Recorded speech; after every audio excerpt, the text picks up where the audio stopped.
Le Salon de l'inclusion, les balados pour démystifier l'expérience de vivre avec des incapacités en ville. Au Canada, moins d'adultes en situation de handicap participent à des sports ou des activités de plein air comparativement à la population générale. Les femmes en situation de handicap dédient également moins de temps que leur contrepartie masculine au sport et aux activités de plein air. Une étude en 2019 démontre que l'accès au sport adapté est une des premières et plus importantes barrières à la pratique d'une activité physique. Les coûts des équipements, le peu d'organisations sportives et les distances à parcourir sont notamment dans les enjeux les plus cités. Chez les personnes en situation de handicap, la qualité de vie rapportée est plus haute pour les individus qui pratiquent un sport que ceux qui n'en pratiquent pas. En 2011, une étude a montré que la plupart des centres de conditionnement physique et autres installations sportives au Canada n'étaient pas accessibles aux personnes en situation de handicap. L'interaction entre les infrastructures, les interactions sociales, les opportunités d'activité physique, ainsi que les politiques en place limitent l'accès au sport adapté pour les personnes en situation de handicap. Une autre étude en 2004 a montré les bienfaits de l'activité adaptée Goalball sur les capacités physiques des participants. Et finalement, une étude de 2008 a mis en évidence les bénéfices des sports organisés dans le développement du réseau social des adolescents en situation de handicap, notamment chez les femmes. Bienvenue au Salon de l'inclusion. Aujourd'hui, on va parler d'activité physique et sport. Et on est avec Béatrice. Bonjour Béatrice. Bonjour. Qui va animer la discussion avec moi. Donc, je te laisse introduire le sujet d'aujourd'hui. Oui, en fait, là, l'activité physique, les sports, on sait là que c'est des activités de loisirs qui ont vraiment un impact important là, sur la santé des personnes et sur leur bien-être là, global. Ça va entre autres avoir plein de bienfaits là, sur le plan physique, mental et social. Et on entend souvent là, en fait, juste enfiler une paire de chaussures, puis tu pourrais aller courir, aller marcher, bouger plus. Ces temps-ci, on voit vraiment là, que le transport actif prend de l'ampleur. Les gens vont bouger pour se rendre à leur lieu de travail, à leur lieu d'études. Mais on peut se demander si vraiment ça se passe comme ça là, pour toutes les personnes de la population. Puis pour y répondre, là, on va s'intéresser plus aux personnes là, qui vivent une situation de handicap. Puis pour ça, on a deux invités aujourd'hui qui sont très bien placés pour nous en parler. Donc, on a Thomas et Roxane. Allô. Merci d'être ici aujourd'hui avec nous. Donc, Thomas, je te laisserai te présenter. Oui, donc, moi, je me nomme Thomas Tremblay, j'ai 20 ans, je vis avec la paralysie cérébrale et je joue au basket en fauteuil roulant depuis 5 ans environ. Parfait. Puis Roxane? Bonjour, je m'appelle Roxane Périnet-Lacroix, je suis directrice de l'administration et de l'innovation chez Adaptavie. Adaptavie, c'est un organisme communautaire de la région de Québec qui dessert des personnes qui ont tout type de limitations fonctionnelles de tout âge. Donc, quand on vit une situation de handicap, quelles sont les options d'activité physique et de sport? Bien, c'est sûr qu'il y a une très grande variété d'activités qu'on peut pratiquer. On peut avoir des activités, en fait, on pourrait avoir une personne qui s'intègre dans un sport régulier. On pourrait avoir aussi des activités qui sont spécialement adaptées pour une personne. Il y a des activités de loisirs qui sont spécialement adaptées. Puis, finalement, il y a une catégorie qui sont des sports adaptés avec leur propre fédération. Donc, qui fonctionnent là, comme un sport régulier, mais qui est vraiment une discipline adaptée avec une fédération qui chapeaute l'ensemble des compétitions, la catégorisation, etc. Puis toi, Thomas, tu fais partie là, d'un sport adapté. Est-ce que tu peux nous parler de ce sport-là, le basketball en fauteuil roulant, puis des bénéfices là, que ça a sur toi et sa pratique? Oui, ben moi c'est sûr que ça m'apporte beaucoup de choses, là, le basket en fauteuil roulant. Ça me permet de faire du sport, me dépasser, faire des compétitions, vivre vraiment, les Bulldogs, on est vraiment dans une ligue. Donc on a vraiment l'esprit de compétition, puis tu sais, on veut gagner nos matchs. Puis tu sais, les pratiques, on est une belle famille. Les Bulldogs, on s'entend à majorité pas mal tout bien. Donc, on est une belle famille ensemble, on aime ça se voir. Puis j'ai aussi un rôle là, de gestion au sein du club. Donc, c'est beaucoup moi qui s'occupe des trucs journaliers du club, là, de la gestion quotidienne. Donc, ça m'occupe beaucoup aussi, puis j'aime ça faire ça. Parfait. Puis, est-ce qu'il y a d'autres options qui existent? Ben en fait, ça dépend vraiment du désir de la personne et de l'activité qu'elle choisit. Il va y avoir effectivement des fédérations qui sont regroupées. On a parlé du basket. Il y a une fédération qui chapeaute le basketball et c'est une fédération de sport adapté qui chapeaute plusieurs sports. C'est la Fédération de Parasport Québec. Toutefois, pour d'autres disciplines, par exemple le hockey, le hockey sur luge va être à l'intérieur d'une fédération, de sa fédération régulière, par exemple Hockey Québec. Donc, ça dépend vraiment du sport ou de l'activité qui est pratiquée. Là. C'est propre à chacun, à chaque discipline. Du côté non compétitif, y a-tu aussi là, d'autres alternatives, fait que plus en termes d'activité? Assurément. En fait, là, tu sais, ça dépend vraiment de ce que la personne recherche. Il va y avoir des activités de loisirs. On parlait tantôt de transport actif. Il y a quand même des belles choses là, qui se mettent en place pour essayer de favoriser l'accessibilité et que les gens puissent pratiquer du vélo. Tu sais, il va y avoir, par exemple, le paracyclisme. On pourrait très bien faire du vélo sans faire partie d'un club. Donc, ça dépend vraiment de ce que la personne recherche. Est-ce qu'elle recherche plus un entraînement avec un encadrement, faire partie d'une fédération, ou elle pourrait très bien le pratiquer d'une façon de loisir? Oui, j'aimerais dire, nous, on a aussi, tu sais, on a le côté compétitif, on fait des tournois puis tout, mais si quelqu'un me dit, Thomas, j'aimerais ça venir juste pour les pratiques, juste pour jouer, on va le prendre avec plaisir, là. T'es pas obligé de faire les compétitions pour participer au basket en fauteuil, tu peux juste venir faire les pratiques pour t'amuser. Je me demande, est-ce que c'est facile de trouver ces options-là ou il y a des défis? Thomas, peux-tu nous parler de comment tu as découvert le basketball en fauteuil roulant? Oui, donc moi, c'était quand j'allais à mon école, notre professeur d'activité physique avec mon groupe classe a dit pendant un cours qu'on allait jouer au basket. Moi, je l'ai regardé puis j'étais pas trop partant pour ça, mais finalement, j'ai fait ce qu'ils m'ont été demandé de faire. Puis on a joué. Puis finalement, j'ai vraiment aimé ça, puis je me trouvais quand même assez potable en tant que joueur. Fait que puis dans le club des Bulldogs, j'avais déjà 3 amis de Madeleine Bergeron qui jouaient. Puis dans le temps, il manquait du monde. Fait que ils m'ont demandé si je pourrais pas venir l'essayer. Fait que j'étais allé puis je suis vraiment tombé j'ai vraiment eu la piqûre là du sport. Puis c'est pas mal ça pour tout le monde quand tu t'assis dans le fauteuil puis que tu joues après ça tu tombes avec la piqûre. Fait que si je comprends bien, le fait d'avoir des personnes en qui tu as confiance puis que tu connais, qui te montrent là, ce sport-là, ça a eu un effet là, motivant pour toi. Là. Oui, en général, quand j'ai des gens qui font confiance, en qui j'ai confiance, ben ça m'aide. Là. Et Roxane, selon ton expérience, est-ce que tu penses que c'est comme ça se passe comme ça pour toutes les personnes en situation de handicap? Je crois que ça serait souhaitable que ça se passe comme ça pour toutes les personnes en situation de handicap, mais en fait, là, Thomas a beaucoup de chance d'avoir rencontré quelqu'un qui avait le désir de l'initier à certaines disciplines sportives adaptées. Certaines personnes ont plus de difficultés à savoir ce qui s'offre proche d'eux.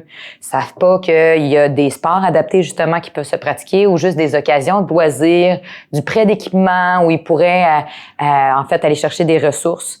Donc, je pense que c'est quand même des activités qui sont parfois moins connues, qui demandent aux parents ou à la personne beaucoup plus de recherche pour être capable de trouver une initiative, soit de sport adapté ou de loisirs inclusifs. Par contre, il y a aussi d'autres freins qu'on n'a pas parlé. On dit des fois la communication est difficile. Trouver l'activité, c'est un peu plus complexe, mais il y a aussi l'accessibilité physique. Est-ce que le lieu où l'activité se donne est accessible, soit en transport ou avec d'autres moyens? Justement, on a aussi parlé avec Dr. Krista Best, professeure à l'Université Laval et chercheuse sous CIRIS, qui s'intéresse à la mobilité et à l'activité physique adaptée et qui rencontre les mêmes obstacles dans ses recherches. Surtout, c'est l'accessibility. L'accessibilité physique, les environnements physiques. Tu rentres un bâtiment que c'est accessible, mais accessible, des fois, c'est la porte est accessible, tu peux rentrer. Ou on a une salle de bain qui est accessible.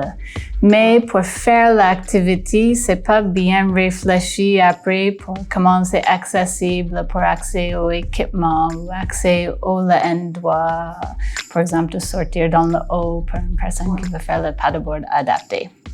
Donc ça, c'est un obstacle physique. L'autre que j'ai entendu beaucoup, c'est le transport. Comment la personne peut sortir chez eux et aller faire l'activité, mais se prendre un transport si c'est un véhicule personnel ou si c'est une personne qui veut donner un lift des parents des fois pour les enfants ou le transport en commun. Donc ça, c'est les deux gros obstacles physiques que j'ai vus. On a aussi les obstacles sociaux qui existent. Une chose qu'on travaille beaucoup dessus récemment, c'est les formations des intervenants, les entraîneurs, les coachs aussi, qui ont une bonne formation de comment entraîner les personnes à des incapacités. On parle aussi de l'accessibilité financière parce que là, on l'a pas dit, mais pour commencer à jouer au basket en fauteuil roulant, ben, ça nous prend des équipements adaptés et ces équipements adaptés-là sont dispendieux.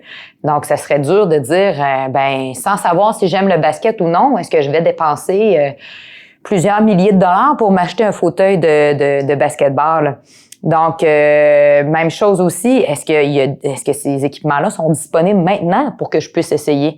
Donc, il y a vraiment un ensemble de facteurs qui font que une personne en situation de handicap a peut-être un peu plus de barrières. Toutefois, je tiens à dire qu'il y a de la lumière au bout du tunnel puisqu'il y a plein de belles ressources. C'est sûr, moi, je travaille pour Adaptavie, donc je vais parler des ressources que nous, on offre, mais on fait du prêt de matériel. Donc, quelqu'un qui voudrait essayer, par exemple, du paracyclisme avant d'acheter son propre équipement, on va lui prêter des vélos. On a même des clubs d'initiation où la personne peut venir. On lui montre comment on peut ajuster le vélo. On fait des parcours avec elle. On l'accompagne. Donc, il y a des belles ressources qui viennent atténuer ces obstacles-là. Oui, si je peux renchérir sur ce que Roxane dit, nous aussi on prête des fauteuils aux joueurs.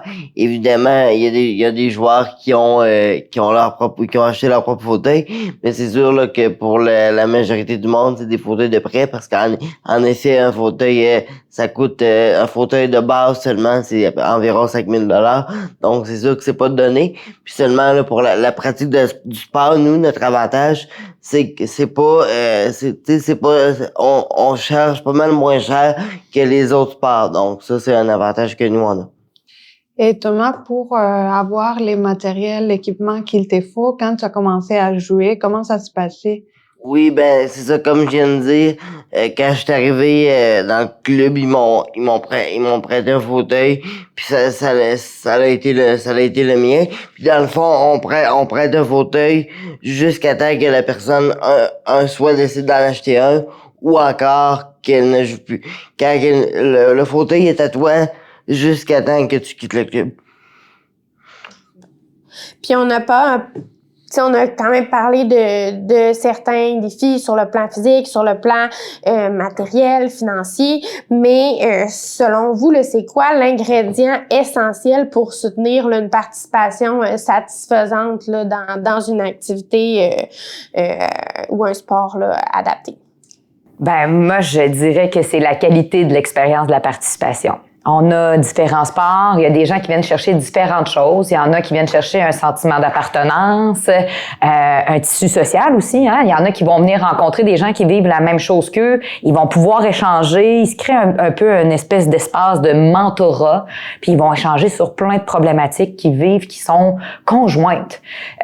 Puis en même temps, ben des fois, on va émerger des choses qui sont vraiment belles, ils vont parler par exemple de voyages qu'ils ont fait, des endroits qui étaient accessibles, donc, oui, ils viennent chercher des bienfaits au niveau de la pratique en activité physique, mais ils viennent chercher souvent bien plus que ça. Donc, c'est super bénéfique. Je suis entièrement d'accord avec ce que Roxane dit. C'est beaucoup un groupe qui se crée, des amis. Même, j'ai déjà vu des couples se créer en basket en fauteuil roulant.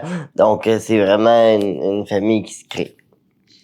Et, Roxane, la question peut être pour les deux, mais surtout Roxane, c'est quoi le rôle des organismes? C'est quoi qui s'apporte? Oui. Donc, j'en ai parlé un petit peu tantôt. Souvent, les organismes, on a parlé du club, il y a des organismes, on essaie de mettre en place plein de facilitateurs qui viennent, outrepasser les obstacles. On fait du prêt de matériel, on entrepose le matériel pour les gens parce que faudrait dire que se déplacer dans la neige avec son fauteuil de rugby, par exemple, plus son propre fauteuil, ça devient quand même complexe. On entrepose les fauteuils, on entretient du matériel aussi pour les gens. Donc, on fait venir, on entretient le matériel pour qu'il demeure toujours bien et facilement utilisable. Puis, on s'assure de créer des expériences positives. Si, par exemple, on va aller essayer du ski de fond paranordique pour la première fois, on va essayer de trouver un trajet qui est adapté, avec pas trop de courbes, pas trop de côtes, pour être sûr qu'à la première fois, tu vives des succès, puis que tu te dises « Ah, mais mon Dieu, c'était fantastique, j'ai aimé ça, je me suis senti bon, un peu comme Thomas le dit quand il a essayé le basketball, puis qu'il dit « J'ai envie de répéter mon expérience et d'essayer encore plein d'autres choses. » Donc, j'en ai parlé tantôt, mais la qualité de l'expérience de participation est vraiment primordiale. Puis, on a juste une chance de faire une bonne impression. Donc, c'est important de bien développer ses services pour être sûr que la personne vive une belle participation. Oui, puis nous, du côté des Bulldogs, quand il y a des nouvelles personnes qui arrivent, oui, on essaie de bien l'inclure, de le faire sentir à l'aise rapidement, de le faire sentir qu'il est le bienvenu. Puis comme Roxane dit, on n'amène pas tout de suite la personne en tournoi, puis vas-y joue là. On s'assure qu'il comprend bien, puis qu'il fasse quand même quelques pratiques avant de faire un tournoi là, évidemment. C'est vraiment un monde de l'activité physique adaptée et le sport adapté. Et en vous écoutant, je me demande, est-ce que c'est possible pour les gens qui sont pas en situation de handicap de jouer au sport adapté ou aux activités physiques adaptées? Assurément. On a des très beaux exemples, là, justement, d'inclusion dans le sport adapté. Nous, par exemple, on a des compétitions durant le Challenge hivernal Adaptavie où on reçoit du goalball. Puis, il y avait une école de la région du centre du Québec qui nous disait, il y avait un élève qui était en déficience visuelle, puis il a fait pratiquer le goalball à l'ensemble des classes. C'était un sport qui développait plein d'habiletés. En plus, tout le monde pouvait le pratiquer. Donc, l'ensemble des classes a pratiqué un sport adapté.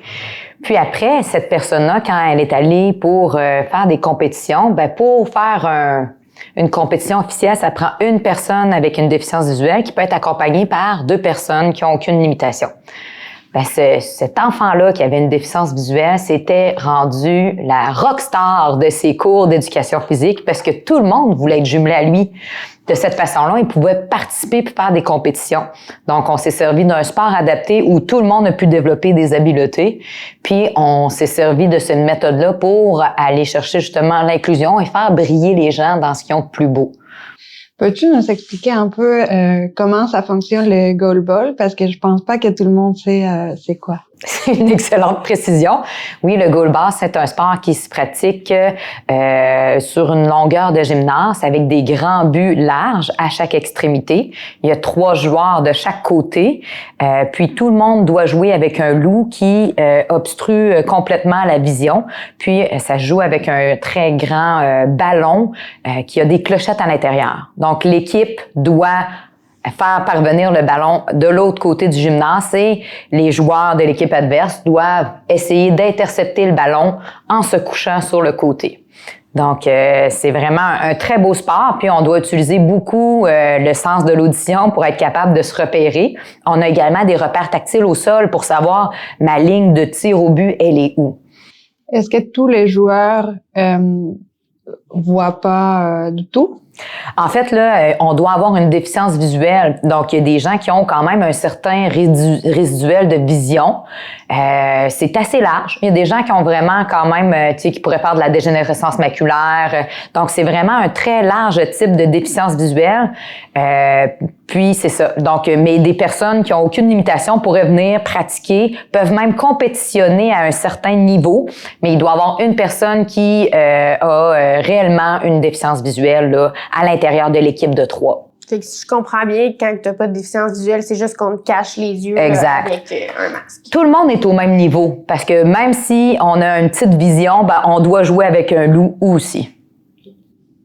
C'est super intéressant, en fait, là, parce que c'est même un peu tous les sports réguliers qui permettent là, de développer ces habiletés-là, d'autres sens que quand on n'est pas en situation là, de handicap, on va moins travailler, par exemple, là, notre oui, tous les éléments de nos habiletés tactiles.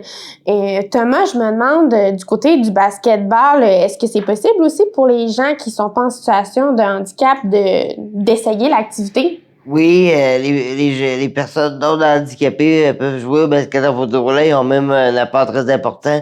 Juste, mettons, ma sœur qui est pas un handicap joue également. J'ai des parents de jeunes handicapés qui ont pas d'handicap qui jouent également. On se trompe pas de cachette. Toi aussi, tu l'as déjà essayé, tu joues, t'aimes ça. Fait que, tu sais, quand t'as la piqûre, t'as bac puis tu veux continuer. Puis c'est ça. Puis comment est-ce que ça fonctionne dans le basket pour que tout le monde soit justement un peu sur le même pied d'égalité, puis créer une compétition où il n'y a pas une équipe qui est plus forte que l'autre en raison là, d'habiletés motrices plus importantes? Oui, donc pendant nos pratiques, on regarde pas ça trop, on fait 2 équipes les plus égales possibles, mais puis merci, bonjour. Mais lors des tournois, pour le ski de la ligue adulte, là, on a un maximum de 15 points à avoir sur le terrain. Puis quand t'as un gros handicap comme moi, tu vaux 1 point. Une personne non handicapée vaut automatiquement 4,5. Il y a des petits bémols, mais j'embarquerai pas là-dedans. Mais en général, là, une personne non handicapée vaut 4,5. Puis le reste, entre un qui a un gros handicap et le 4,5, comme j'ai expliqué, ça va vraiment là, avec le niveau d'handicap.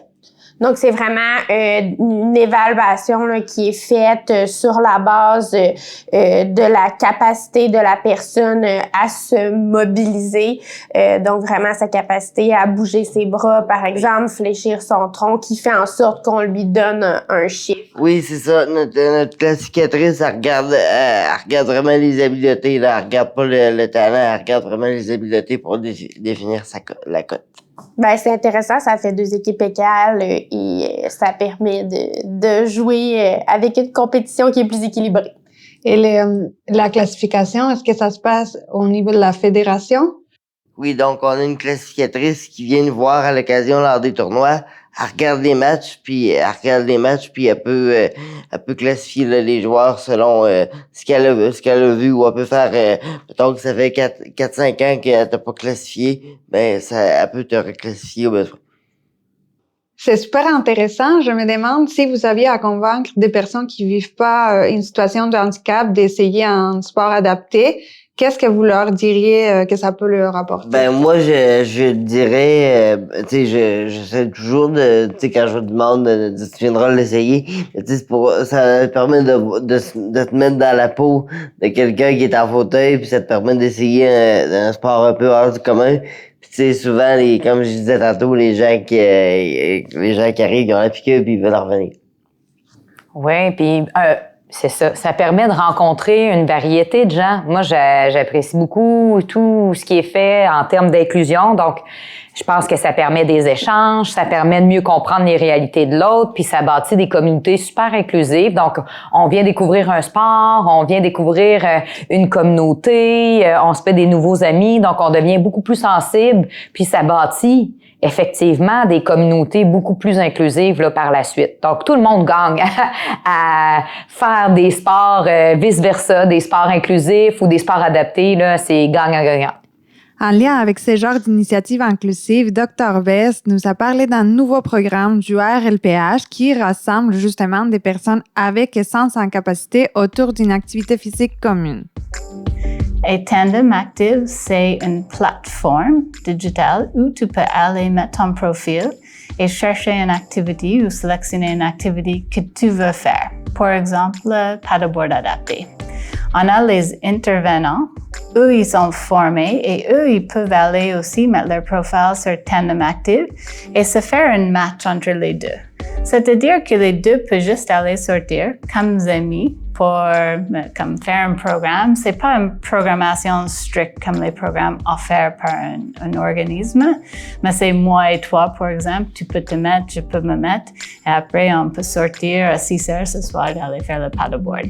Et les intervenants, c'est les compagnies à terre, c'est pas un intervenant, mais une compagnie à terre, eux, ils ont une formation de base pour aider.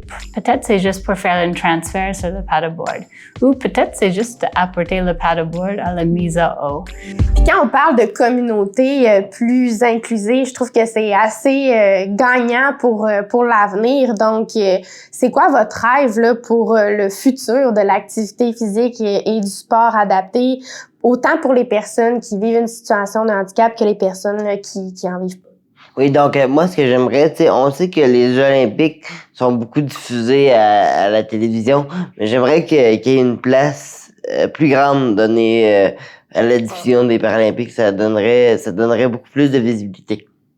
Oui, ben tout à fait, je suis tout à fait d'accord. Puis j'aimerais, en plus de belles représentativités qu'on gagnerait à voir à la télévision, ben moi j'aimerais beaucoup qu'il y ait plus d'inclusion dans tout, puis que les sports et les activités physiques, on mise sur la qualité de participation, qu'on mette des gens en commun, qu'on fasse vivre des belles réussites, puis que les gens après repartent avec ça, puis justement ils ont de l'empathie, de la sensibilité, puis qu'on soit capable de bâtir sur ces relations-là qu'on a créées dans le sport pour avoir des communautés plus résilientes et plus inclusives. Merci de nous avoir accompagnés aujourd'hui dans cette belle discussion sur l'activité physique. Merci Thomas, merci Roxane. Merci beaucoup pour l'invitation, en espérant que nos discussions vous inspireront à devenir plus actifs. On vous attend la semaine prochaine dans un nouvel épisode du Salon de l'inclusion. À bientôt! Ce balado a été possible grâce au soutien des fonds de recherche du Québec et de l'équipe PSVI.